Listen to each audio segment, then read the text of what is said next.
bien, nous y voilà, les copains. Donc, aujourd'hui, comme je vous l'ai dit, le menu sera varié. Alors, il est où mon avocat là, hein? Donc, on a un avocat d'Israël.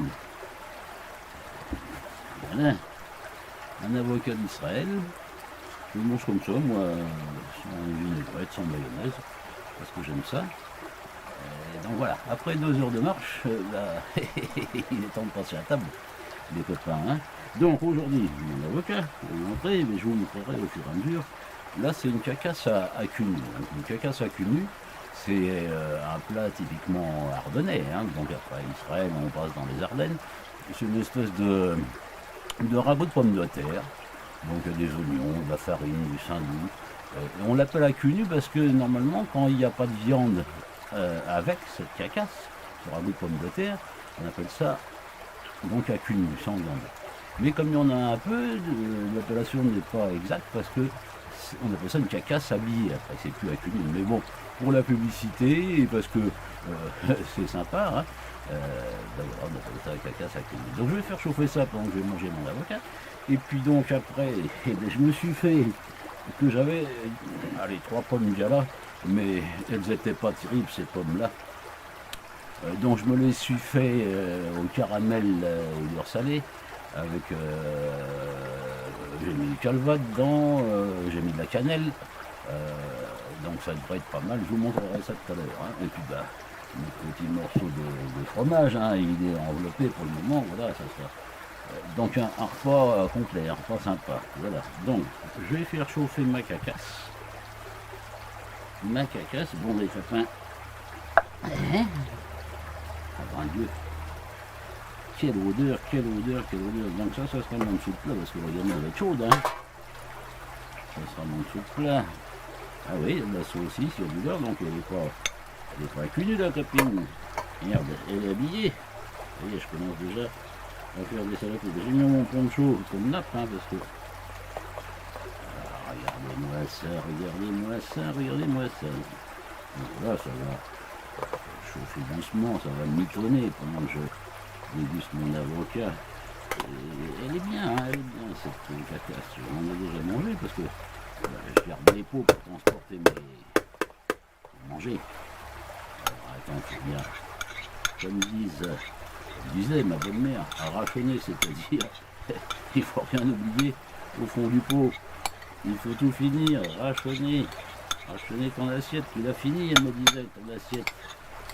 Voilà, voilà. Et bon, bah, c'est très bien tout ça. Hein. Et puis, bah, mon coup de pain, hein. Mon coup de pain de chez le boulanger. Regardez ça. C'est pas bon ça, hein. Bon, allez, on va faire chauffer tout ça, à tout de suite. Voilà l'installation, hein, les copains, hein.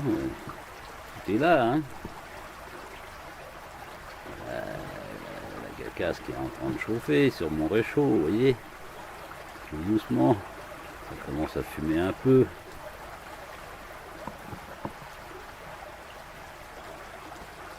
Et le soleil est là, hein. Le soleil est avec moi là, hein.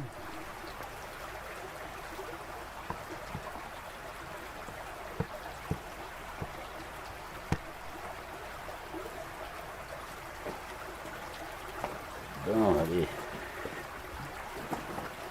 Le bon avocat. Le bon avocat.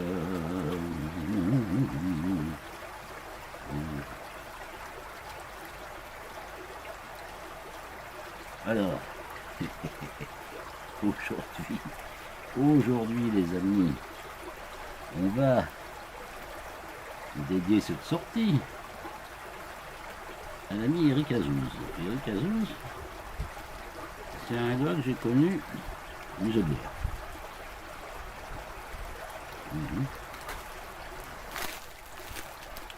Donc j'étais muté par le service de reclassement de la gendarmerie au Muselière. Muselière d'Espace. Au Bourget.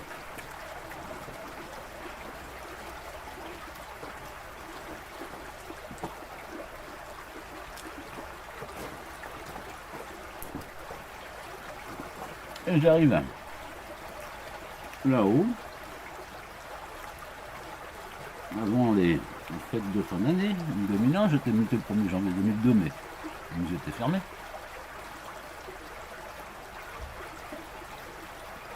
Donc avec l'accord du général d'aviation Marc Alban, qui était directeur de Mézébert à l'époque,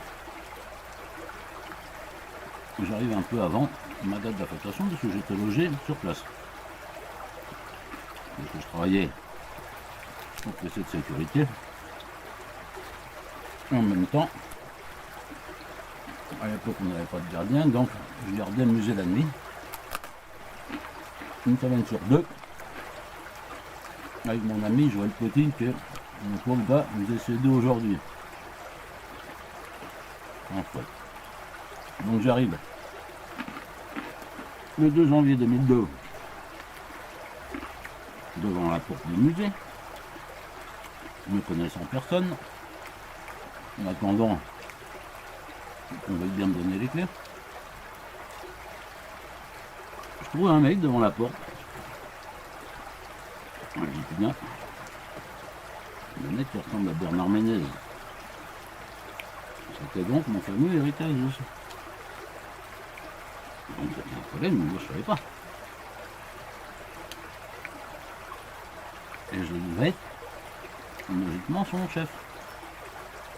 Il s'est travaillé aussi pour le PC de sécurité, avec qui faisait le ménage, avec l'ami Mamadou Karamoko, qui est mort lui aussi. Mamadou est mort, hein. Et le mec me tape copieusement sur l'épaule, en me disant: salut mec, comment tu vas? Le mec t'arrive? J'ai dit: pardon, vous êtes qui là, monsieur?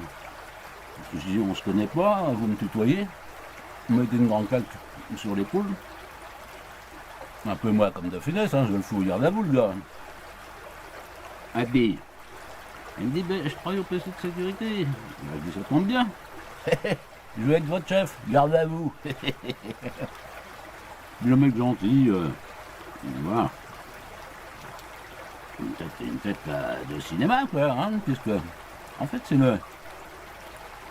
pour ça qu'il ressemblait à Bernard Ménez, parce que c'est son cousin. Voilà. Et les 16 ans que je suis resté au musée, l'ami Cazouz a toujours été sous mon commandement, d'abord quand j'étais au PC, et puis après, quand j'ai dirigé l'équipe de propreté à une manutention. Un type fabuleux, d'une gentillesse, un cœur énorme.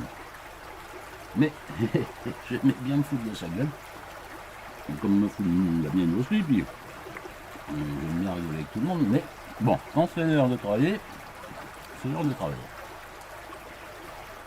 Et ça, Eric l'avait compris, ça ne nous a pas empêché de bien rigoler.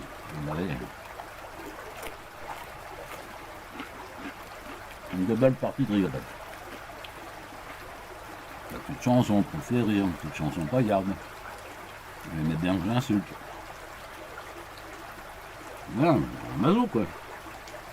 Donc, on a l'habitude de l'affubler de petits mots tous les matins. Et puis un jour, j'avais autre chose à faire. Donc j'oublie de lui donner des petits sobriquets sympas. Que je ne révélerai pas ici parce que c'était pas toujours très gentil. Mais jamais méchant. Et alors, le fameux Eric, il avait une collègue, Brigitte, hein, qui travaillait pour nous aussi, hein. Brigitte Ménaille. Une belle femme. Et il va voir sa collègue, il dit: non, Philippe, il n'est pas de bonne humeur aujourd'hui. J'ai dit: pourquoi? Parce qu'il ne m'a pas insulté. Donc le type se bloquait sur son lieu de travail parce que je ne l'avais pas insulté. Oh, belle la vie. Bon, les copains, on va remuer la cacasse cul nu. La cacasse à cul nu qui est habillée, regardez. Ça commence à fumer bien. Voilà. Dis donc les odeurs. Voilà mon Eric Azouz, je te dédie ce repas champêtre que je vais intituler d'ailleurs à la table champêtre de Monsieur Fifi. En ton honneur, mon cher Eric. Voilà. Alors, je vais regarder si on peut mettre un peu plus fort quand même. Voilà. On va goûter. C'est le cacasse, hein, les copains. C'est le bonne cacasse, hein. Je vais le fou parce que ça fume déjà le pain, hein. Oh,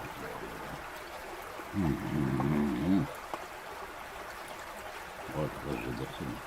Regarde-moi ça. Un ragoût de pommes de terre. Une belle sauce. Il y a un roux blanc, il y a des oignons, il y a de la saucisse, il y a du lard. C'est pas beau tout ça, hein. C'est pas beau tout ça. Bon, allez. Je prends là-dessus, hein. Regardez pour le fromage quand même, hein. Voilà, voilà, mon cher Eric Azouz. Monsieur Zou, comme je t'appelle.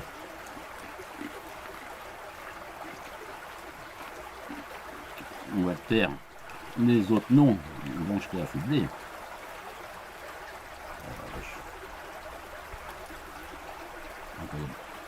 Comme quoi on peut se régaler avec des mets tout simples parce que la cacasse avec humus c'est un mets tout simple en fait, hein.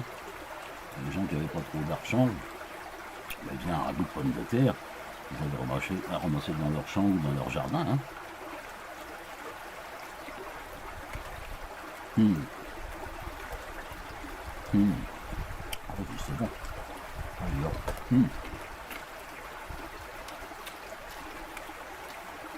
Alors, je vais vous raconter.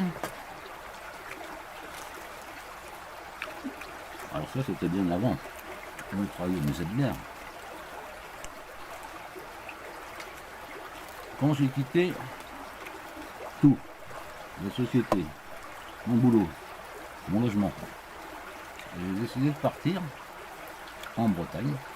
Des amis me louaient une caravane, enfin un mobil-home, mais bon à l'époque c'était pas les mobil-homes confortables comme il y a aujourd'hui, c'était plutôt une caravane. Une caravane et la bourre.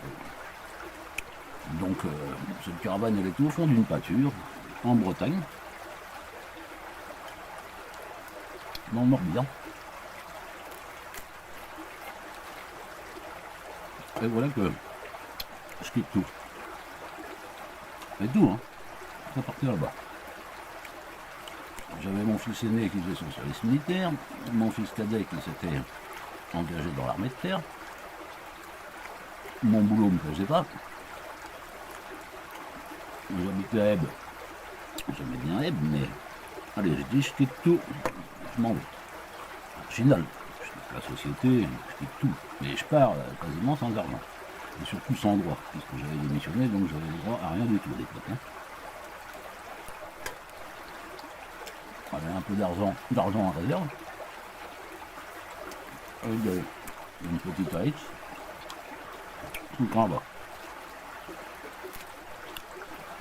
Mais très vite, l'argent faut être quand. Entre le loyer à payer, la nourriture et compagnie. À un moment, il me restait quasiment plus rien. Et puis bon. Mon fils est né, Frédéric.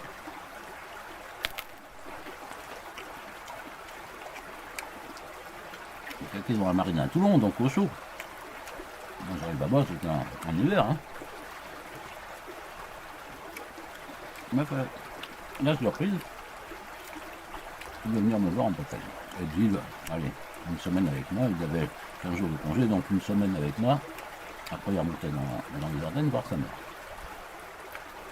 Donc il est arrivé, il a regardé tout ça. Et puis il me dit, dis non papa.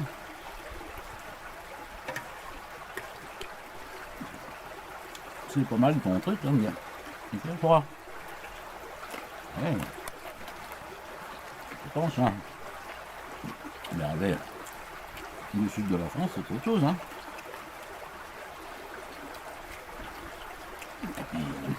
mourait de froid, donc on sortait dans la journée, j'en ai à droite, à gauche. Le soir, quand il fallait rentrer, manger, regarder la télé, monsieur, lui, il avait sa couverture sur lui. Hein. Il parlait, il fumait de la bouche, il faisait pipi, il fumait du zizi, il fumait de partout. En dormant, il était tellement couvert, il dormait dans une petite couchette, pas plus large que lui. Hein.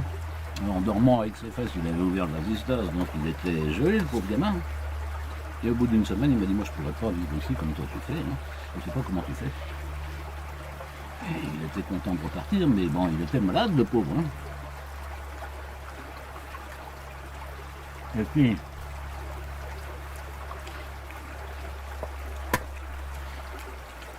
on avec sa femme, il m'écrit en me disant, bah, qu'est-ce qui s'est passé? Avec Pandel, j'ai récupéré à la gare de Charleville, on était dans un état pas possible, on aurait pris un pigeon qui avait frôlé, il y avait 42 fièvres, et du coup, il avait été avec moi. Pendant une semaine, moi je vais très bien, mais bon, lui, visiblement, il est sensible au froid, quoi. Donc voilà, voilà l'histoire. Mais je vais vous raconter la suite. Ah ben mon vieux, je me suis régalé, moi, avec cette cacasse. Non, c'est bruyère les copains, hein. Un petit morceau de bruyère. Donc je vous raconte la suite. J'ai vécu quand même pas mal de temps là-bas. Ouais. N'ayant plus d'argent pour manger, juste pour payer mon loyer, c'était pas cher. Hein. Quand on était enfant, ça je payais peut-être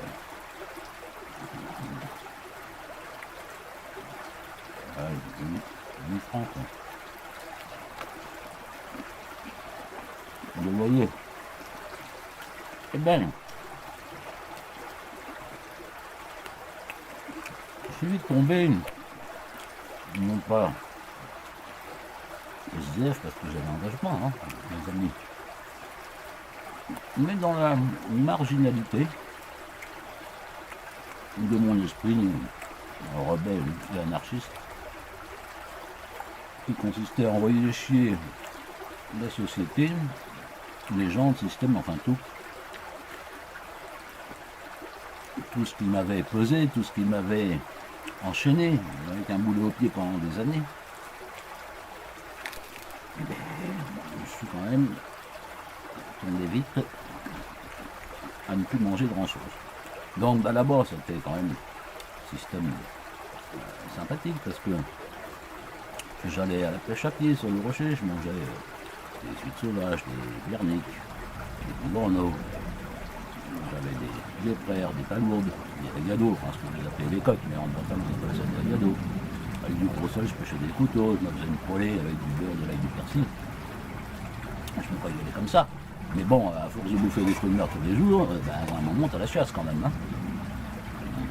Les moules et compagnie. Donc, je faisais des fins de marché, à Carnac. Et comme j'essayais de me garder propre, malgré tout ça,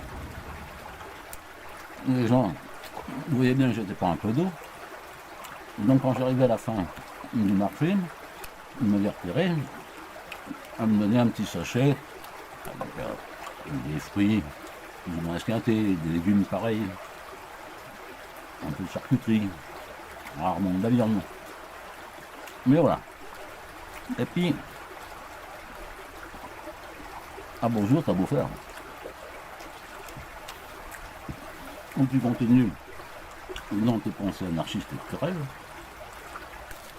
C'était bien là pour le cas SDF.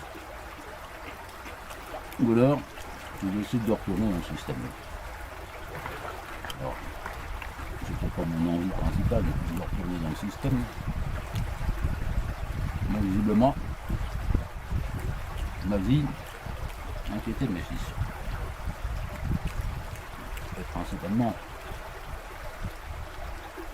mon fils cadet, Gérard, qui me dit papa, tu vas avec ta père, ton grand-père, il est prêt à t'accueillir. Mais bon, si tu lui payes un loyer, tu participes à la nourriture, c'est plutôt un boulot. L'idée a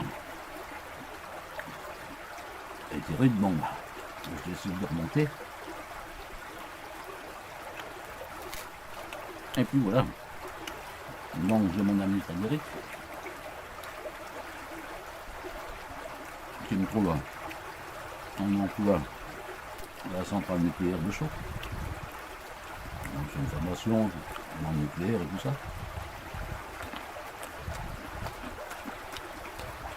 Et j'habite donc chez le pépère à M, mon avis du père. Une gentillesse inouïe. Vu qu'il était aussi plutôt anarchiste, dans ses actes et dans ses propos, il avait un peu compris ma démarche. Elle me disait, bon, là tu es au chaud, remets-toi à flot, tu as un lit pour dormir, de la nourriture, tu as un boulot, le temps d'être payé, et remets-toi tranquillement en selle. Voilà, donc ce sont des trucs qu'on n'oublie pas, mais pour en revenir à cette période, qui a été certainement la plus intense, mais aussi la plus riche intérieurement de ma vie, parce que on ne dépend plus de personne, on ne dépend plus que de soi-même. Donc, le matin, tu n'as pas de contrainte de te lever pour aller bosser, obéir à un patron à la con, un chef de service à la con. Tu t'aides pour trouver de la nourriture. Et puis tu essayes de rester propre et de maintenir au chaud le plus possible. Mais bon, on tombe vite quand même, on bascule vite tout du moins. De l'autre côté. Et j'ai été sauvé par mon frère Gérard, par mon beau-père, par mon ami Frédéric, pour ne pas tomber de l'autre côté. Ils m'ont sauvé à temps. Donc, je leur en suis éternellement reconnaissant. Mais,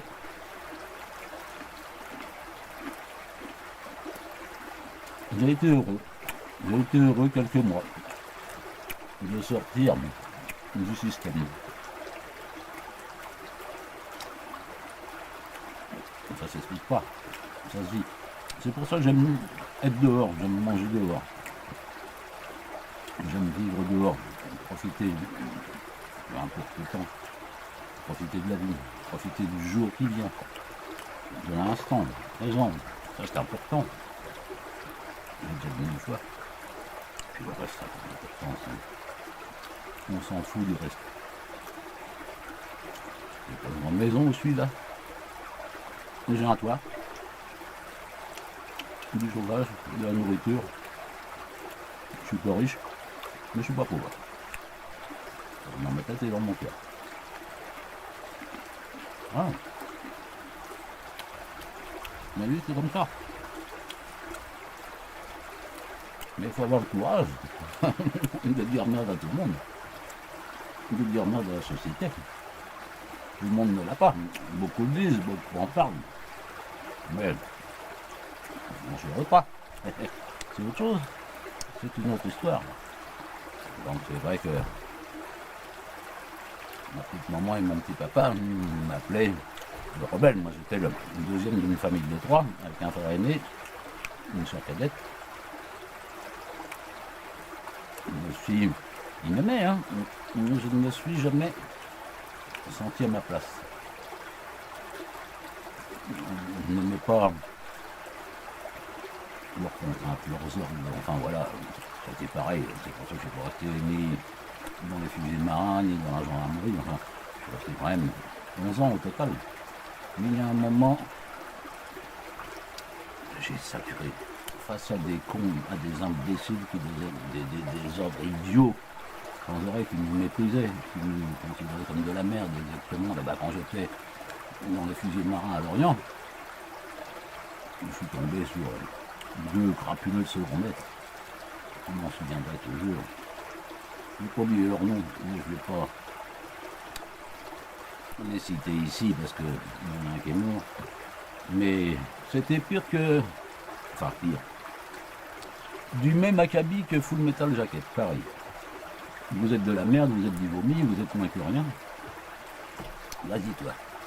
Donc à un moment donné, j'ai dit ciao, bonsoir. Au revoir, messieurs, dames, voyez caisse, mais sans moi, hein. Ciao.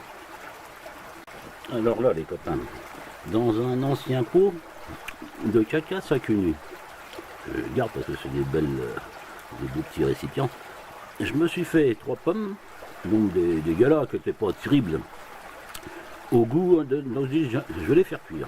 Donc j'ai fait un caramel, hein, du sucre, de l'eau, et puis j'ai fait cuire mes pommes là-dedans, et puis j'ai rajouté un bon morceau de beurre salé, de la cannelle, et puis alors, allez, 2-3 belles tombées de calva. Alors je viens d'ouvrir, oh le pot, oh putain, à mon avis ça va être autre chose que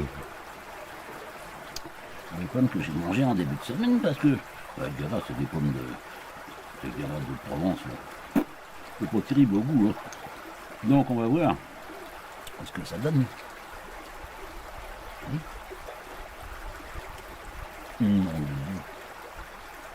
Oh la vache, quel dessert. Oh les copains. Des pommes caramel beurre salé, calva, cannelle. Un mariage parfait. Rien à dire, disons. Là, je me fais des petits trucs comme ça, des fois. Là, je me régale, là. Ah oui. C'est bon. Voilà, dans la vie, j'ai toujours appris à me démerder. Tout seul. Ah, faut pas le nier, hein. J'ai accepté de l'aide. Parce que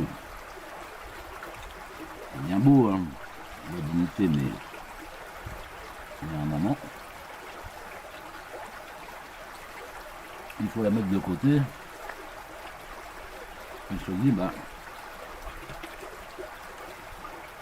il y a quand même des gens qui sont sympas, qui nous tendent la main quand on est dans la mouise.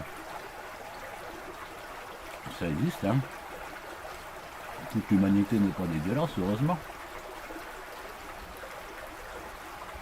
Mais voilà, pour ça je fréquente très peu de monde. Je suis très sélectif, vous l'avez remarqué. J'aime bien sortir tout seul, mais j'aime bien aussi faire des petits films de ce que je fais. C'est du plaisir, mais aussi pour le vôtre, hein. Parce que moi j'aime bien partager, mais bon, il faut partager avec des cons, hein. Partager avec des gens que j'apprécie, qui m'apprécient. Mais en échange, hein. Parce que je voyais ça là sur ce putain de réseau social, Facebook, et des fois ça me fait chier. Je suis quand même bien content de faire des coupures d'un mois, tous les ans. Et un beau jour, je vais arrêter, parce qu'un jour qui sera pas fait à un autre, je vais m'envoyer chier tout ça. Les gens n'ont aucune notion du partage.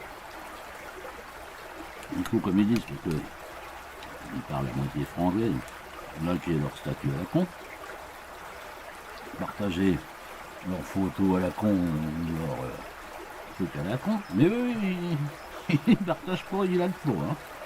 Rien à foutre. Donc voilà, maintenant, bah, comme ça, hein. Celui qui...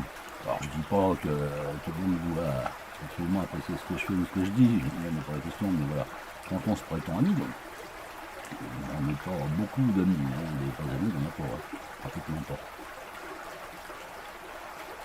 Quand on se prétend ami, on partage, c'est le but de l'amitié, sinon, allez vous faire foutre dans les oubliettes de ma pensée,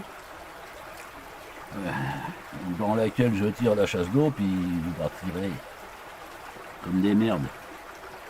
Et puis c'est tout un âge m'emporte, là, tu vois. Le calva. Le calva des pommes. Non mais voilà quoi. Ouais, je suis spécial. Je suis asocial, comme dit mon ami Frédéric, mais bon. Il ne dérange pas ce qualificatif. C'est plutôt un compliment. Si la société était moins con, j'y participerai avec plaisir. Là, les gens se complaisent dans la merde. À part mes amis, les gilets jaunes qui réagissent. Et tout le restant, allez, couple de moutons, on les tond un peu plus chaque jour. Et disent encore merci au président de la République et toute son équipe à bras cassés. Ça me dégoûte, là. Ça me dégoûte de voir ça. Donc voilà quoi. Moi, cette vie qu'on me propose, je pense que j'ai à prendre et je laisse ce que j'ai à laisser de côté. Mais participer à la mascarade, dans cette pièce de théâtre, à ce théâtre de Guignol, il n'y a que ça, c'est le théâtre de marionnettes où on nous tire les ficelles sans cesse. Ben moi, je laisse couper les ficelles. Ma petite c'est tout. Non, plus je suis bien, plus heureux comme ça.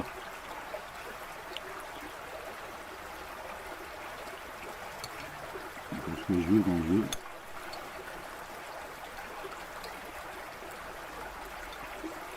Et c'est pour ça que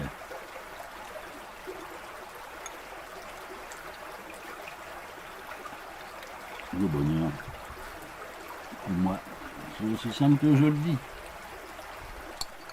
Enlevez de votre vie les gens toxiques, tous les cons qui vous emmerdent. Vous allez voir, ça va aller beaucoup mieux. Moins de dépression.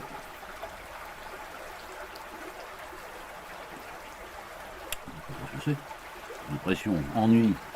Qu'est-ce que c'est que ça? Faut pas vous laisser bouffer les gens. Et réagissez. Soyez des loups, ça vous changera d'être des moutons. Vous montrez les dents, les crocs quand il faut. Ne laissez pas faire ça.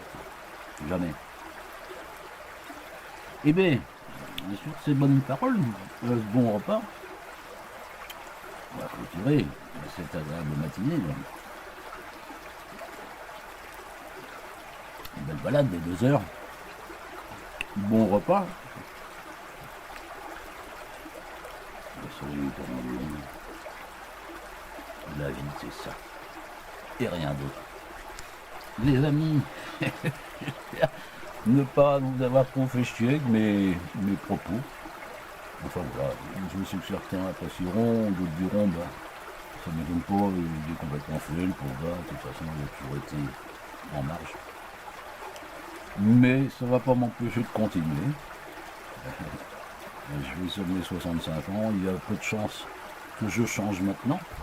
Ça va peut-être pas aller d'ailleurs en s'améliorant parce que j'ai un peu comme les vieux sangliers, comme disent les Ardennais. Hein. Le vieux sanglier, il s'isole de l'arbre. Hein. Ben, je m'isole de l'arbre. Et puis voilà. Le sanglier, et vous dit au revoir et à bientôt les amis. Ciao.